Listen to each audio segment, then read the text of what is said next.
Don't forget to subscribe for more and press the bell icon to never miss any video.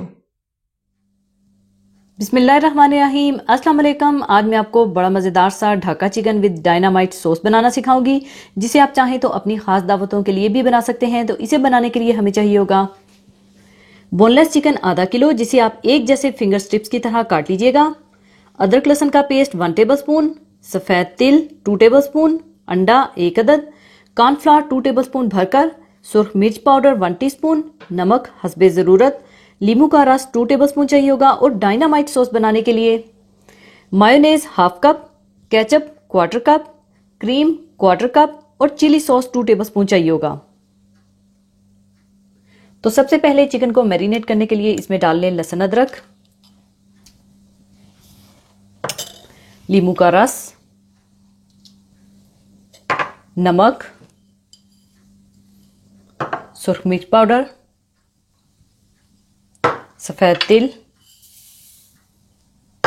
अंडा और cornflour डालकर अच्छी तरह से मैरिनेट कर लें।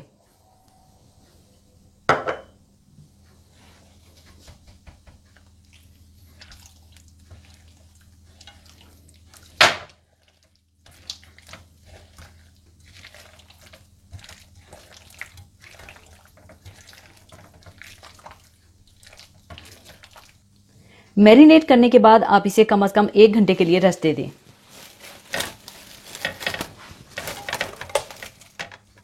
इसके बाद डायनामाइट सॉस बनाने के लिए आप एक बर्तन में डाल लें मायोनेज,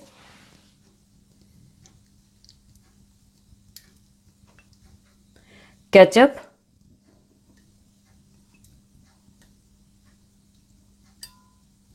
क्रीम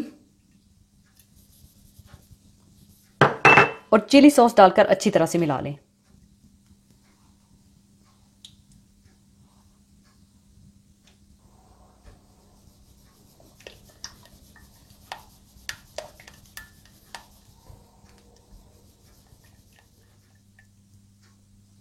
डायनामाइट सॉस तैयार है और 1 घंटा गुजरने के बाद अब मैं चिकन को फ्राई कर लूंगी। तेल गर्म हो चुका है और अब मैं चिकन को फ्राई कर लूंगी।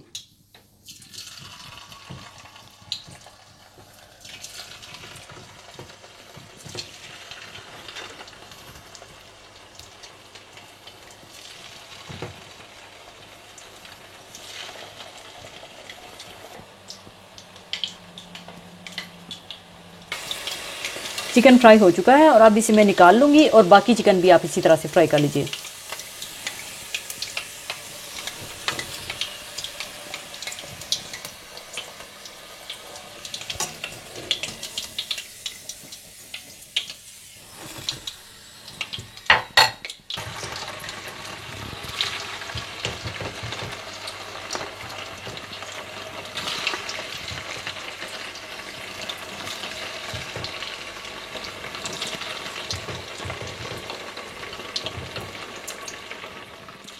आप चाहें तो डायनामाइट सॉस के ऊपर थोड़ी कटी शिमला मिर्चें डाल दें।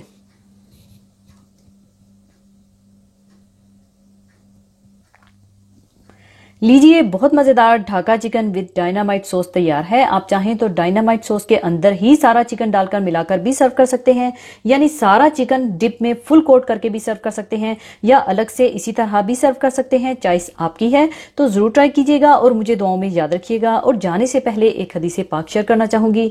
हदीस पाक इस तरह से है। हज़रत अबू हुरैरा रज़ी अल्लाह ताला अन्हो से रवायत है कि रसूलुल्लाह सल्लल्लाहु अलैहि वसल्लम ने इरशाद फरमाया कि लोगों, बीवियों के साथ बेहतर सलूक के बारे में मेरी वसीयत मानो, यानी मैं तुमको वसीयत करता हूँ कि अल्लाह की इन बंदियों के साथ अच्छा सलूक करो, नरमी का बर्ताव रखो। इनकी तख्लीक पसली से हुई है जो कुदरती तौर पर टेढ़ी होती है, और ज़्यादा कजी पसली के ऊपर के हिस्से में होती है। अगर तुम इस टेढ़ी पसली को ज़बरदस्ती बिल्कुल सीधा करने की कोशिश करोगे तो वो टूट जाएगी, और अगर इसे यूं ही अपने हाल पर छोड़ दोगे और दुरुस्त करने की कोई कोशिश ना करोगे तो फिर वो हमेशा वैसी ही टेढ़ी रहेगी। इसलिए बीवियों के साथ बेहतर सलूक करने की मेरी वसीयत कबूल करो। इस्लाम जिस आला तहजीब व तमद्दन का दाई है, वो इसी वक्त वजूद में आ सकता है जब हम एक पाकीज़ा माशरा तामीर करने में कामयाब हों। और पाकीज़ा माशरे की तामीर के लिए ज़रूरी है कि हम ख़ानदानी निज़ाम को ज़्यादा से ज़्यादा मजबूत और कामयाब बनाएं।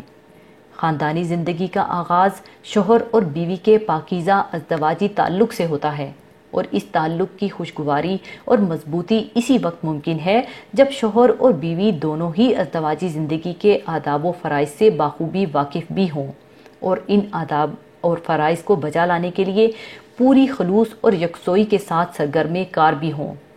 इस हदीस मुबारक में सरकार दो आलम सल्लल्लाहु अलैहि वसल्लम ने औरतों की बाबत अपनी उम्मत को वसीयत फरमाई है कि इन औरतों के साथ जो कि तुम्हारी कफालत में हैं हुस्ने सलूक करो, इसलिए कि औरत फितरी तौर पर मर्द से कमज़ोर भी है और ज़्यादा सब्र व कुव्वत रखने वाले मर्द को तहम्मुल और अफ़्व दरगुजर से काम लेते हुए इनके साथ हुस्ने सलूक का एहतमाम करना चाहिए।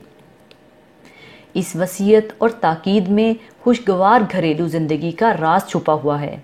जो लोग इसके बरअक्स औरत के साथ बेरहमाना रवैया इख्तियार करते हैं और सोचते हैं कि इस तरह वो इसे सीधा कर लेंगे, वो खाम ख्याली में मुब्तला होते हैं और इनका घर जहन्नुम बना रहता है या फिर तलाक की वजह से उजड़ जाता है और अगर बच्चे भी हों तो उनकी ज़िंदगियां अलग बर्बाद हो जाती हैं।